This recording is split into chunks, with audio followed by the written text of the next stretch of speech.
भारतीय जनता पक्षाच्या 2014 सालच्या जाहीरनाम्यात महाराष्ट्र आता थांबणार नाही हे वाक्य होतं.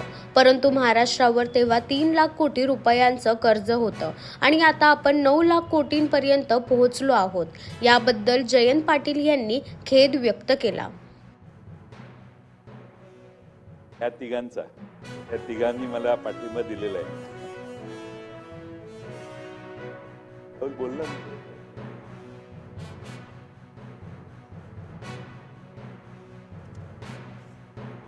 अध्यक्ष महोदय, दिवाळी अधिवेशन संपत आले आणि अध्यक्ष महोदय सरकारचं खातेवाटप अजून झालं. वर्तमानपत्रातल्या बातम्या म्हणतात की बरंच नाराजी नाट्य चालू आहे. 23 डिसेंबरला निवडणुकांचा निकाल लागला आणि ध्यानीमनी नसताना एवढं मोठं यश मिळालं. जनताही चक्रावून गेली आहे आणि हे कसं झालं असा प्रश्न अनेक जण महाराष्ट्रात विचारतात. अध्यक्ष महोदय, सुटकीसरशी सरकार स्थापन होईल अशी अपेक्षा होती, कारण 237 लोकांचा पाठिंबा या सरकारला आहे आणि कारभार सुसाट सुरू होईल असंही वाटत होतं. सरकार स्थापन करण्याचं सोडून लोक दिल्लीला जायला लागली. कुणी समारंभाला समोर येतच नव्हतं. थेट स्वतःच्या गावाला निघून गेलं. त्यात बरेच सरकारचे दिवस गेले आणि थोडंसं नाराजी नाट्य चालू होतं. आणि अध्यक्ष महोदय, एक ऋषी कपूरचा एक बॉबी नावाचा पंकजाताई सिनेमा आहे. त्याच्यात एक झूठ बोले कौवा काटे नावाचं एक बाबासाहेब गाणं आहे. त्यामध्ये त्याचे शब्द सध्याच्या परिस्थितीला फार अनुरूप होत आहेत असं मला वाटतं. तू मैके चली जाएगी, मैं डंडा लेकर आऊंगा, डंडा लेकर आएगा, मैं कुएं में गिर जाऊंगी, मैं रस्सी से खिंचवाऊंगा, मैं पेड़ पर चढ़ जाऊंगा, मैं आरी से कटवाऊंगा. सावे साहेब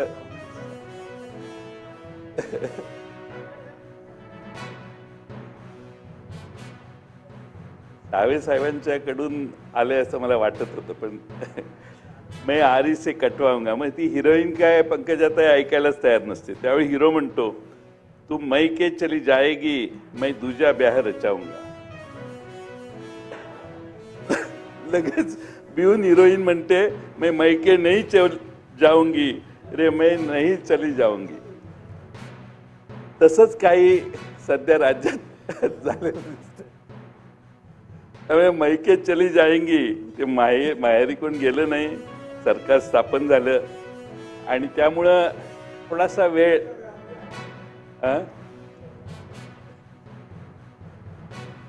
दुजा ब्याह रचाऊंगा म्हटलं, लगेच घाबरून सगळी जुळणी झाली.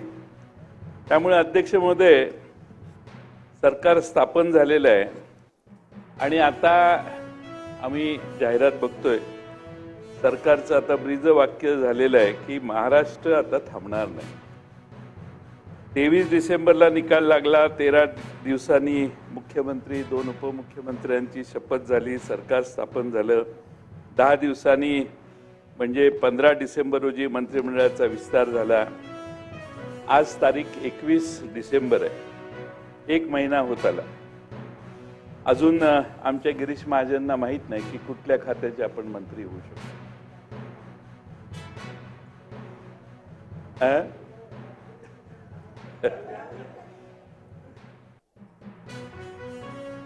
एक महिना होत आला.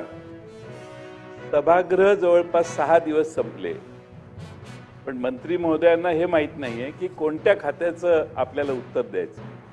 मी मुख्यमंत्र्यांचं कौतुक करेन, कुणालाही उत्तर द्यायचा त्रास त्यांनी होऊन दिला नाही. सगळ्या चर्चांचं उत्तर एकट्या मुख्यमंत्र्यांनी दिलं, त्याचा दुसरा अर्थ असा निघतो की तुमच्या कुणाचीही गरज नाही, एक मुख्यमंत्री काफी आहे.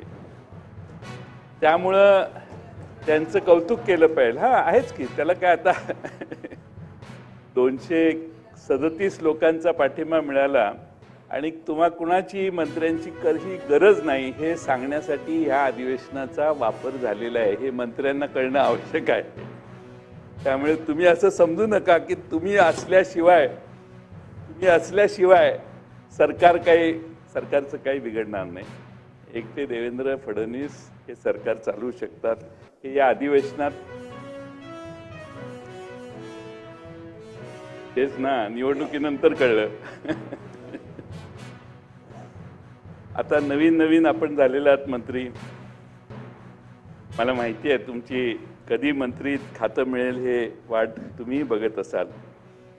पण अध्यक्ष महोदय, महाराष्ट्र थांबणार नाही हे जे वाक्य आहे ते 2014च्या भारतीय जनता पक्षाच्या जाहीरनाम्यातलं वाक्य आहे.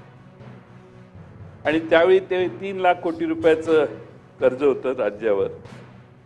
त्यावेळी महाराष्ट्राला आश्वासन भारतीय जनता पक्षाच्या जाहीरनाम्यात दिलेलं की हे कर्ज आम्ही कमी करू. मधला 2.5 वर्षाचा काळ सोडला तरी 7-7.5 वर्ष आपलं राज्य आहे. अध्यक्षमध्ये आम्ही 9 लाख कोटी रुपयाच्या कर्जापर्यंत पोहोचलेलो आहोत. MIDCच्या वृद्धीसाठी उद्योग संजीवनी योजना आणण्याचं भारतीय जनता पक्षाच्या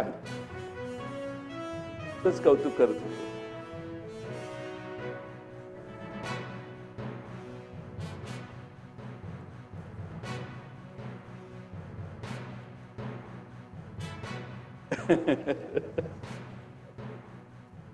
अध्यक्ष महोदय, 9 लाख कोटी रुपयापर्यंत आता सरकारवर कर्ज पोचले. MIDCची ताकद वाढवली जाईल अशी त्यावेळच्या पासून आश्वासन, 19 साली पण आश्वासन, 24 साली आश्वासन. पण राज्यातल्या कंपन्या महाराष्ट्राच्या बाहेर जात आहेत. काल परवा माननीय मुख्यमंत्र्यांनी उत्तरात सांगितलं की तुम्ही सांगताय ते काय खरं नाही, असं काही होत नाही. त्याचं माझ्या बोलण्याचं कालच उत्तर त्यांनी दिलेलं आहे. पण तरीही माझं असं म्हणणं आहे की ITच्या हिंजवडी पार्कमध्ये आपण जर गेलो तर अनेक लोक आता कंपन्या शिफ्ट करायला लागले. महाराष्ट्रामध्ये मोठा प्रकल्प यावा अशी अपेक्षा महाराष्ट्रातल्या जनतेची कायम असणं स्वाभाविक आहे. पण त्याचबरोबर अध्यक्ष महोदय, पेट्रोल डिझेल याच्यावर काय मी बोलत नाही, कारण आता लोकांना सवय झालेली आहे 100 रुपयाच्या वर, सेंचुरीच्या वर. आता 125 रुपयाचं पेट्रोल कधीपर्यंत जाईल ही तारीख आणि साल फक्त सरकारने सांगणं बाकी आहे. पण तेही लोक महाराष्ट्रातली सहन करतील याची मला खात्री आहे. पेट्रोल डिझेल याचे दर वाढले तर आता जनतेला काही फारसं त्याचं वाटत नाही असं त्याचा अर्थ आहे. आपण अध्यक्ष महोदय, पूर्वी म्हटलेलं होतं की शेतकरी, दलित, OBC, आदिवासी समाजातील कार्यकर्त्यांच्यावर जे काही राजकीय हेतूने गुन्हे दाखल झालेले असतील ते सर्व गुन्हे आम्ही मागे घेऊ. अध्यक्ष महोदय, उलट मागच्या 10 वर्षात अनेक सामाजिक कार्यकर्त्यांच्यावर गुन्हे दाखल झालेत आणि अनेकांना जेलची वारी घडलेली आहे, अनेकांना मानसिक आणि शारीरिक त्रासही झालेला आहे. अध्यक्ष महोदय, आता तर सरकारने एक नवा कायदाच आणलेला आहे जो जॉईंट सिलेक्ट कमिटीकडे पाठवण्याचं फार मोठं काम आपण सभागृहाने केलेलं आहे. आणि त्यामध्ये अध्यक्ष महोदय, कोणतीही सामाजिक संघटना सरकारच्या विरोधात काही बोलली तर त्यांना गुन्हेगार ठरवलं जाईल अशा आशयाचा त्याचं क्रक्स आहे त्या कायद्याचं. हे ब्रिटिश सरकारमध्ये रोलेट ॲक्ट होता त्याप्रमाणे थोडं बहुत आपण विना चौकशी कुणालाही आत घालण्याचे अधिकार त्या कायद्याने घेण्याचा सरकारचा प्रयत्न आहे. हा खरं म्हणजे मागच्या विधानसभेच्या निवडणुकीच्या आधीच बिल आलं होतं, पण यावेळी आपण मला वाटतं ते जॉईंट सिलेक्ट कमिटीकडे पाठवलं. अध्यक्ष महोदय, मुंबई गोवा महामार्गाचं काम 10 वर्ष झाले अजून पूर्ण झालं नाही. या 4 वर्षात 5 वर्षात पूर्ण व्हावं अशी आमची अपेक्षा आहे. नितेश राणे आता मंत्री झालेले आहेत मला खात्री आहे की जोरदार प्रयत्न करून हा प्रकल्प लवकर ते पूर्ण करतील. अहो असं आश्वासन देऊ नका. यांनी दिलेत मला, यांनी मला फार आश्वासनं दिली आहेत. झालं का? घेऊन गेलं का मला? हे प्रॉब्लेम तो आहे. माझा प्रोजेक्ट पूर्ण होण्यावर नाही आहे, पण 2019 आधी त्यांनी भाषण केलं, जयंतराव 2019ला ट्रान्स हार्बर लिंक पूर्ण होईल आणि तुम्ही यांनी एकत्रित जायचंय. 19 नाही होत, प्रकल्प मोठा असतो. 22ला झालं, 23ला झालं, पण बरोबर घेऊन जाण्याचं ते सारखे विसरत आहेत. हा मोठा प्रॉब्लेम आहे सध्याचा.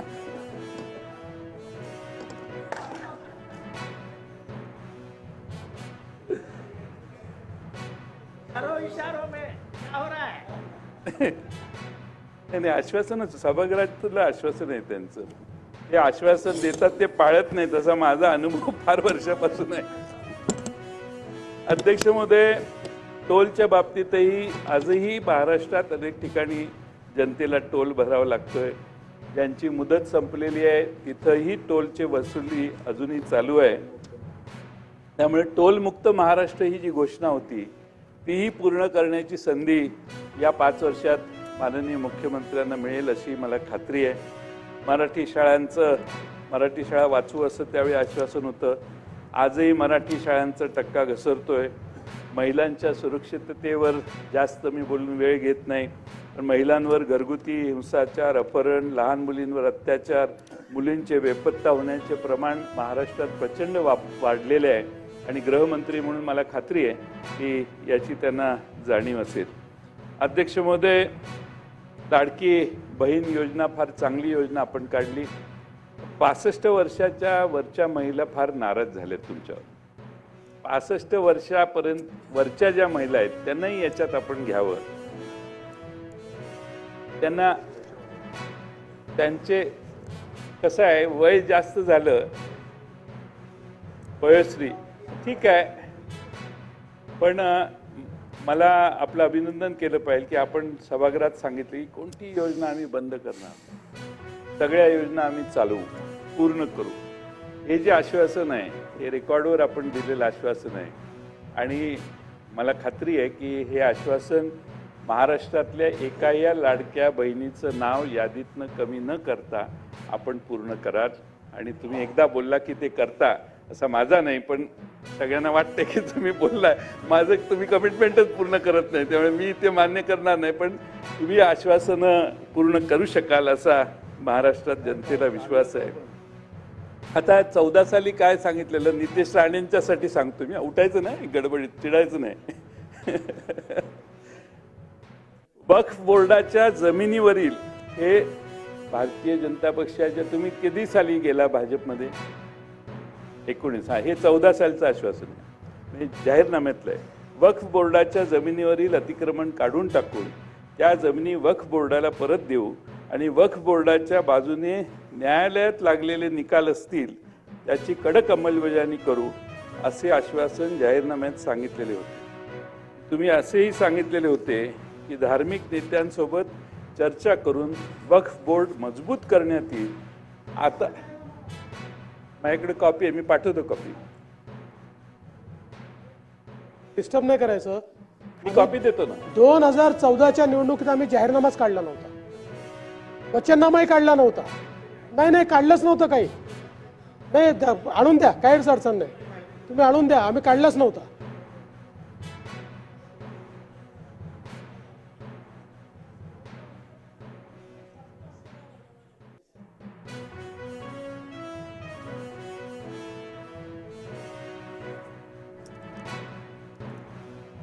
मी नंतर पाठवतो.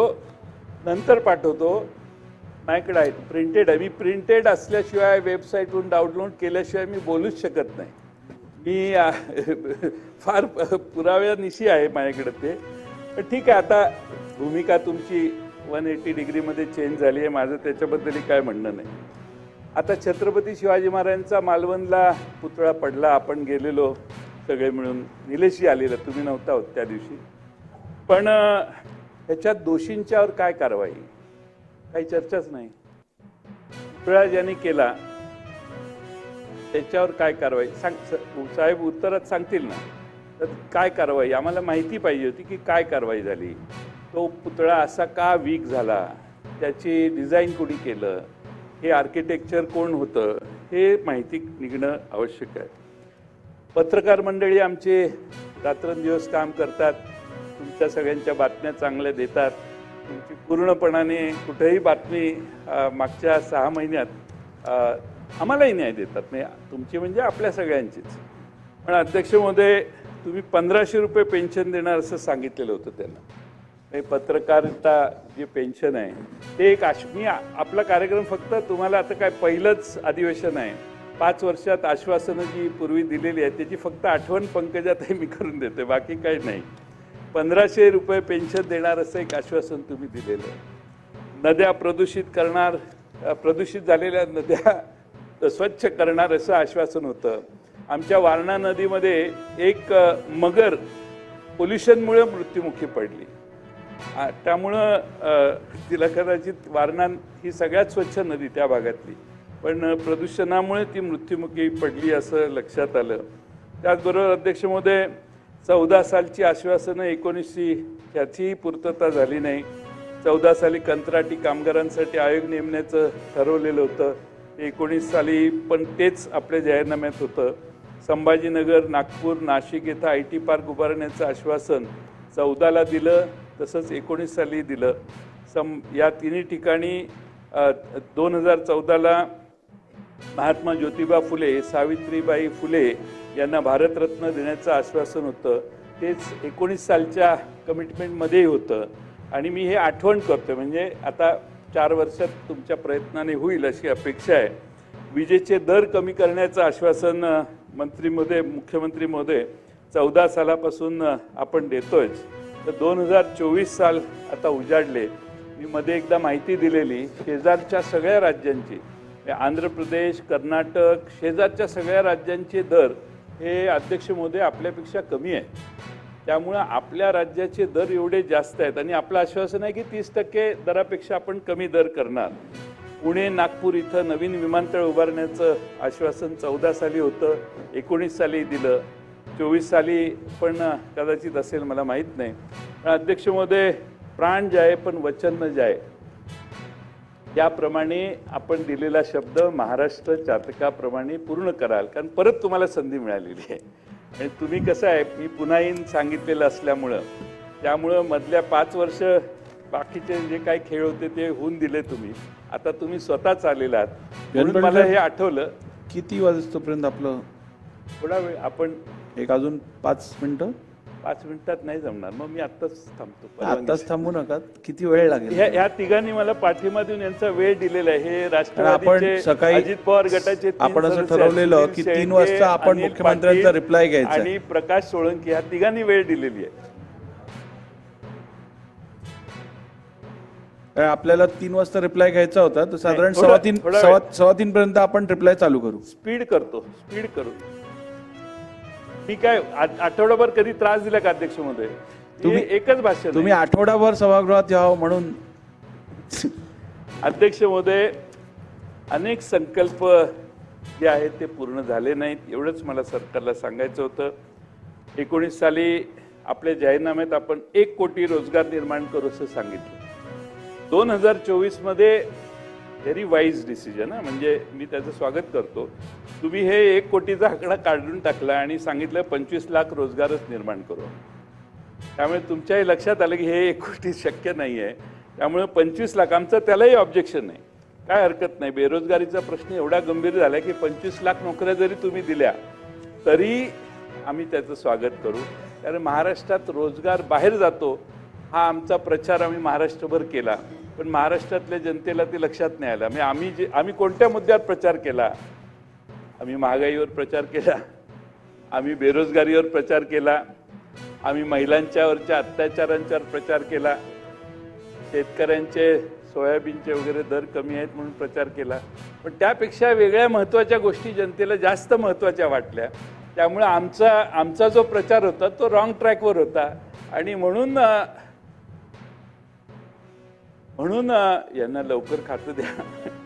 तुम्ही यायचं होतं त्याच्या आधी मी त्यांना म्हटलं, ते सारखे मला माया मागे लागल्यात, कधी खातं मिळतं माहीत नाही, कधी खातं मिळत नाही. त्यामुळे कधीतरी अध्यक्ष महोदय, थोडक्यात काय की आमचा प्रचार रॉंग ट्रॅकवर होता हे सिद्ध झालं, कारण जनतेनं निर्णयच दिलेला आहे.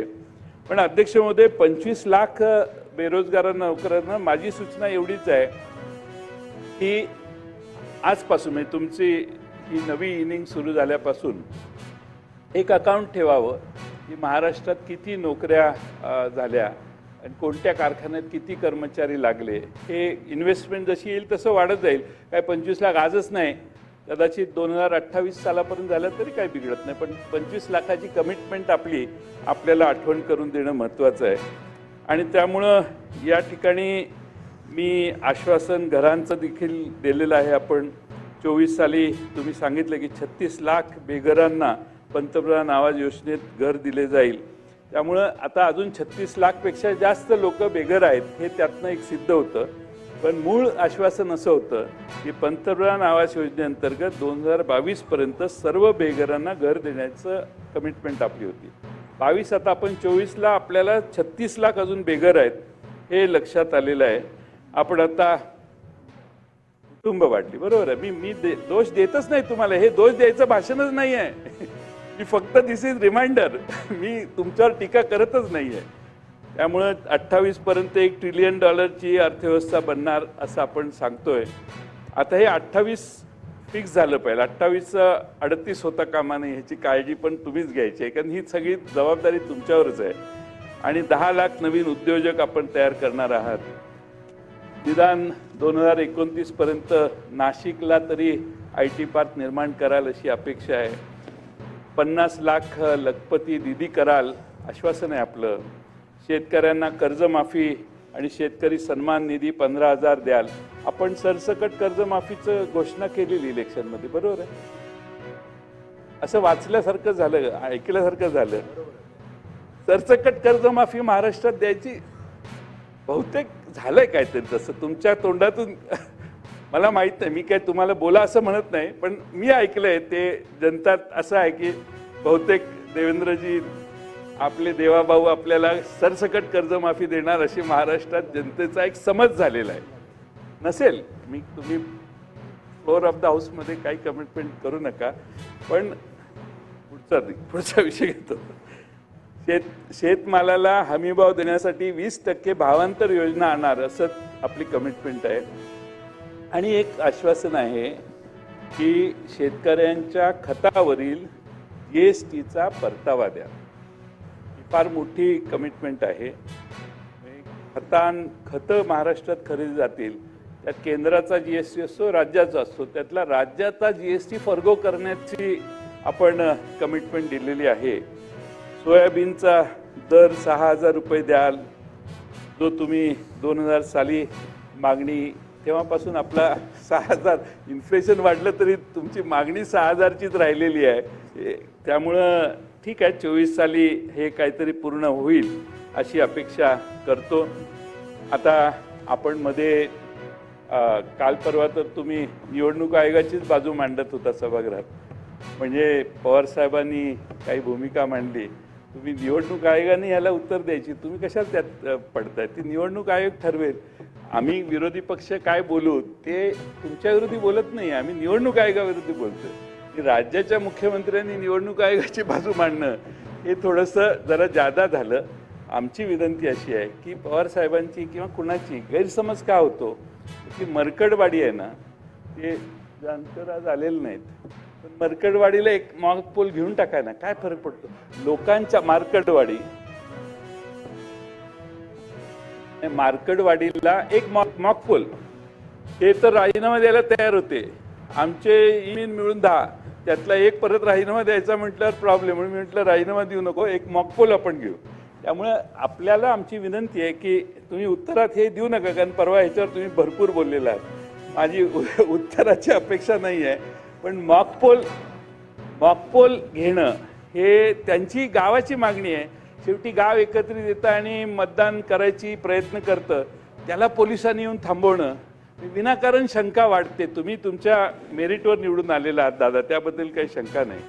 तर मॉकपोल जर कोण गाव करत असेल तर करून द्यायचं, असं आपण लिबरल राहायला पाहिजे.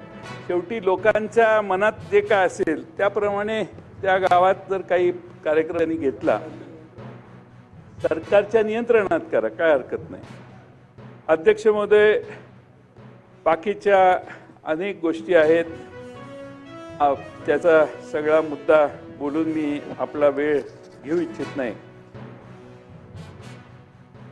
मध्ये सोडलेली पानं मी पटलावर ठेवून जातो, पण अध्यक्ष महोदय, महाराष्ट्रात आणि खास करून विदर्भ मराठवाड्यात आम्ही फिरलो त्यावेळी सोयाबीन, कापूस, माणसांच्या मनात दराच्या बद्दल चीड असायची.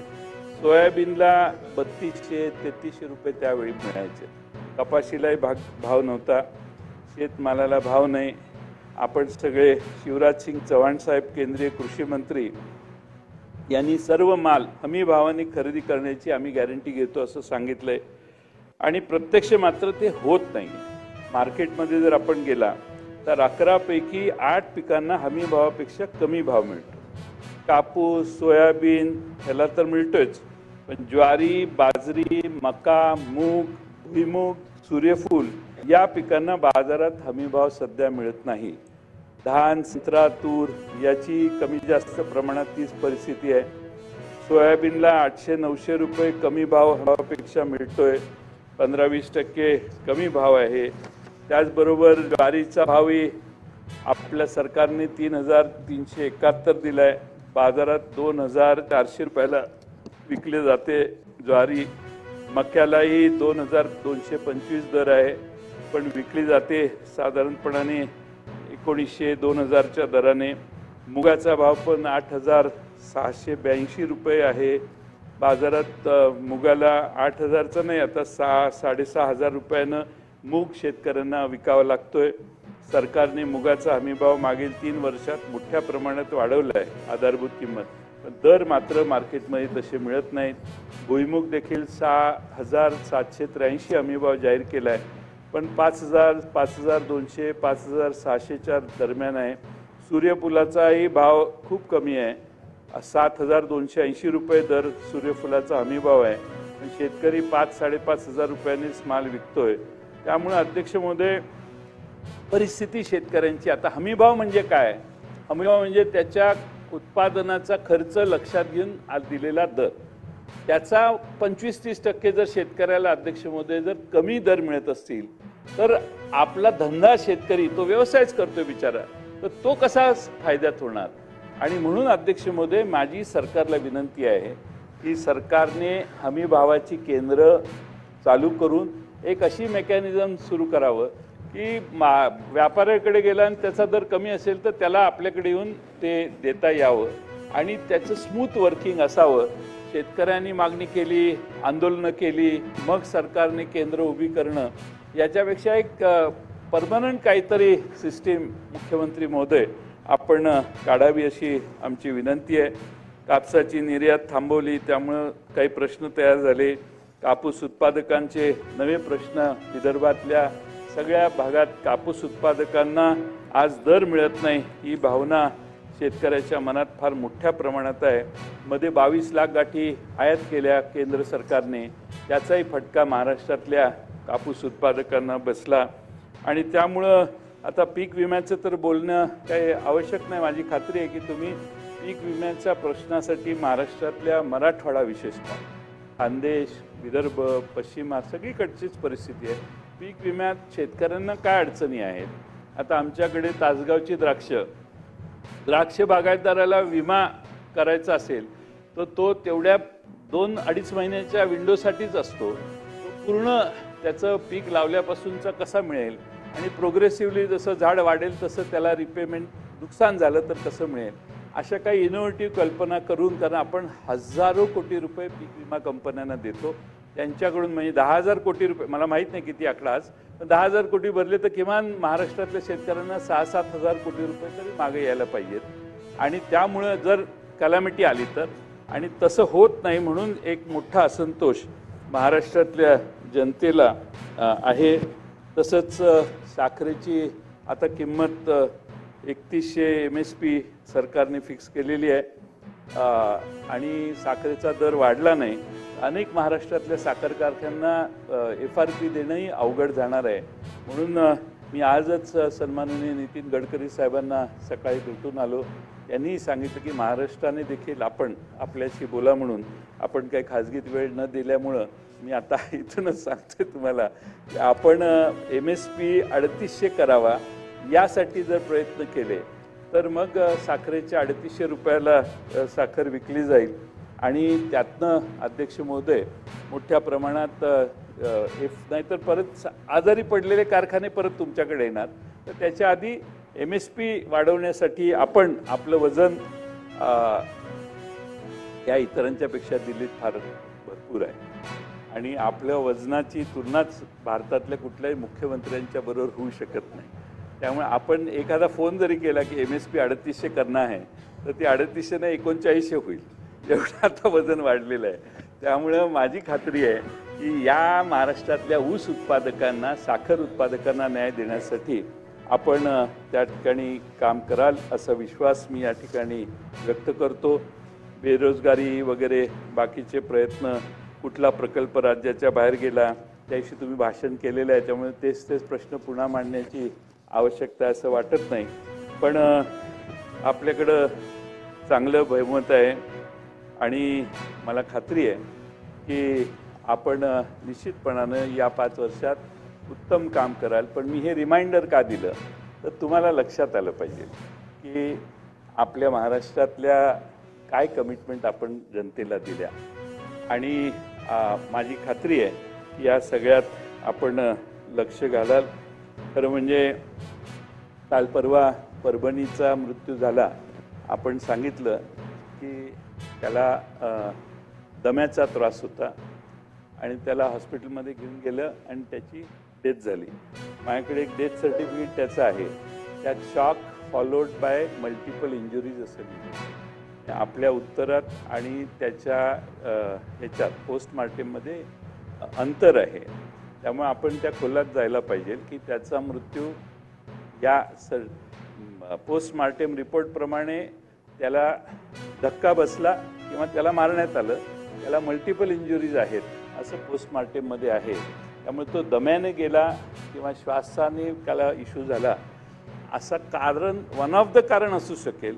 पण त्याच्या शरीराला ज्या मल्टिपल इंजुरीज होत्या त्या का झाल्या याची चौकशी आपण करावी अशी माझी विनंती आहे. आपण बीड जिल्ह्यातल्याबद्दल उत्तर दिलेलं आहे, पण त्याला टाईम लिमिट, शेवटी काय न्याय लगेच मिळाला नाही तर त्याला न्याय मिळाला असं म्हणत नाही. डिलेड असेल तर तो न्याय ॲक्युरेट नसतो, जरा विस्कटून असतो न्याय. त्यामुळं तुम्ही चटकन न्याय दिला तर मला खात्री आहे की न्याय झाला असं होईल. आता या 5 वर्षात तुम्ही साहेब कशाची चिंता करू, 38 काय फरक पडत नाही. त्यामुळे तुम्ही स्ट्रॉंग आणि कणखर भूमिका घ्या आणि जर कोणीही दोषी असेल तर त्या दोषीचा शेवट करण्याच्यासाठी शेवटपर्यंत पोचण्याचा प्रयत्न करा. मला खात्री आहे की तुम्ही हे धाडस दाखवाल. तुमचा स्वभाव जो भिडस्तपणाचा जो आहे, सगळ्यांशी गोड बोलण्याचा जो आहे, तो ह्या केसमध्ये ठेवू नका. तुम्ही आलेल्या प्रत्येकाला समाधान करण्याचा प्रयत्न करता. गोड बोलण्याचं म्हणजे समाधान करण्याचा प्रयत्न करता. पण सभागृहातल्या अनेकांच्या भावना आहेत की अशा पद्धतीनं घटना परत महाराष्ट्रात होणार नाहीत याची काळजी आपण सगळ्यांनी घेण्याची आवश्यकता आहे. आपण बरेच चांगल्या पद्धतीनं ज्या गोष्टी या ठिकाणी सांगण्याचा प्रयत्न केला त्याच्यात आपण नक्की खात्री कराल. ते बाकी जास्त हे घेत नाही. अध्यक्ष महोदय, माझी खात्री आहे की आपण सगळे निश्चितपणाने या सभागृहातले जे 2 प्रस्ताव मांडलेले आहेत त्या दोन्ही प्रस्तावांना उत्तर देत असताना मी उपस्थित केलेले मुद्दे आणि आपल्या भारतीय जनता पक्षाच्या जाहीरनाम्यातले काही मुद्दे हे आपल्याला पाठवण्याची व्यवस्था मी करेन. आपल्या BJP Maharashtra assembly election 2014 manifesto हा कागदही मी आपल्याला पाठवून देतो. पण मला खात्री आहे की महाराष्ट्रातल्या सगळ्या घटकांना न्याय देण्याची एक पुन्हा एकदा संधी, जसं पुन्हा येईन आपलं वाक्य होतं तशी पुन्हा एकदा आपल्याला ही संधी मिळालेली आहे आणि या 4-5 वर्षात या सर्व प्रश्नात हे मागून ते मागे गेले, परत पुढे आले, पण तुम्ही आहे तिथंच आहे. जाऊ दे, जास्त वेळ घालवत नाही. धन्यवाद.